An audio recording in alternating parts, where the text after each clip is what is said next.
process for the Vanduul was basically started with Chris Roberts and David Haddock coming up with basically the story about the character in the fiction and like who they are, who the race is, and what do they do, and how, as the player or humans, we interact with them and how we're going to come across them.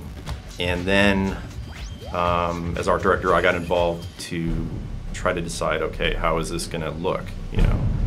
And in the beginning, Chris always had sort of an idea to pay homage to the Kilrathi from the Wing Commander series. So there was always that in the back of my mind as I started kind of roughing some very quick sketches out, also doing some rough sculptures in Mudbox. So the feline aspect was always there in the back of my mind. Okay, you know, make it feline, but he said he wanted it definitely meaner and sleeker, not as hairy, more alien-esque. So that sort of evolved a little bit, going back and forth just between Chris and I. I know David was involved a little bit as far as seeing something that inspired him to possibly start to change the fiction, or something that Chris and I liked. You know, David would sort of go off on a tangent of, oh, well, this element that, you know, we came up with looks pretty cool, maybe that can be for this. And then that would, in turn, come back and inspire the design. So it was a really interesting collaborative process. So it got to the point to where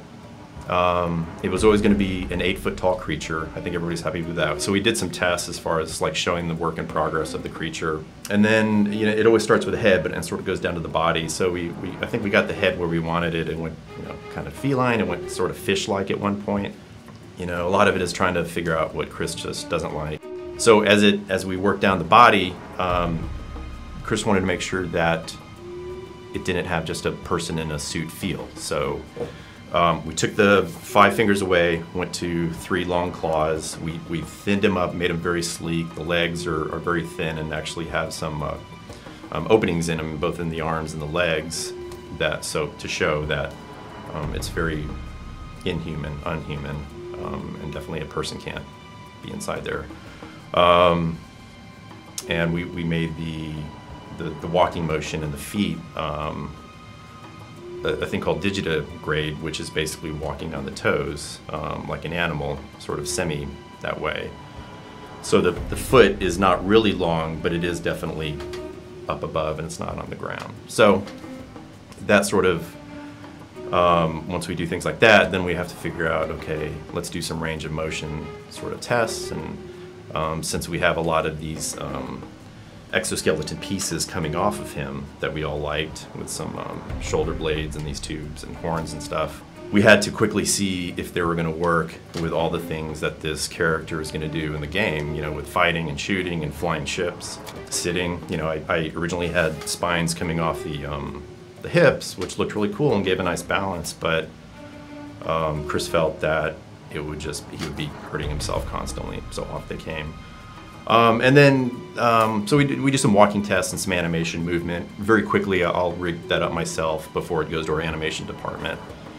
So there won't be a lot of back and forth to make sure everything is working properly and it looks anatomically feasible. And as that's happening, we're sort of finalizing the finished material and the look of the skin, and the paint job on the head and everything, whether it has any hair or fur. And I think we ended up having a little bit of chest hair on the front. We have to be careful not to make it look like some weird macho, you know, Tom Selleck. But I think so far it doesn't. But that'll have to be tweaked once we get into the game engine, and then we can sort of further tweak that to see how the hair reacts in that. Before it goes into the game engine, we're designing costumes and uniforms right now.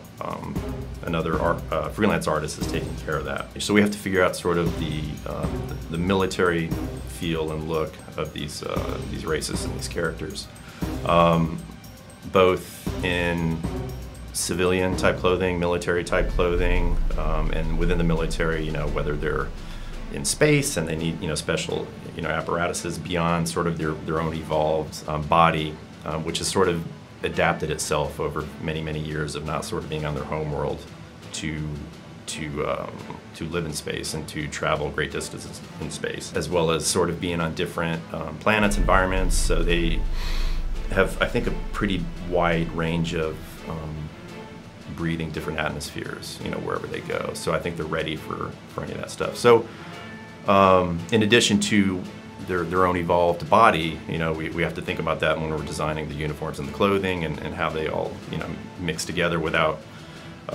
getting too bulky, because they're a giant creature. So we're exploring different things right now. It's in kind of an early stage, but it's cool. It'll go sort of like with what we're all thinking the style philosophy of the Vanduul would be.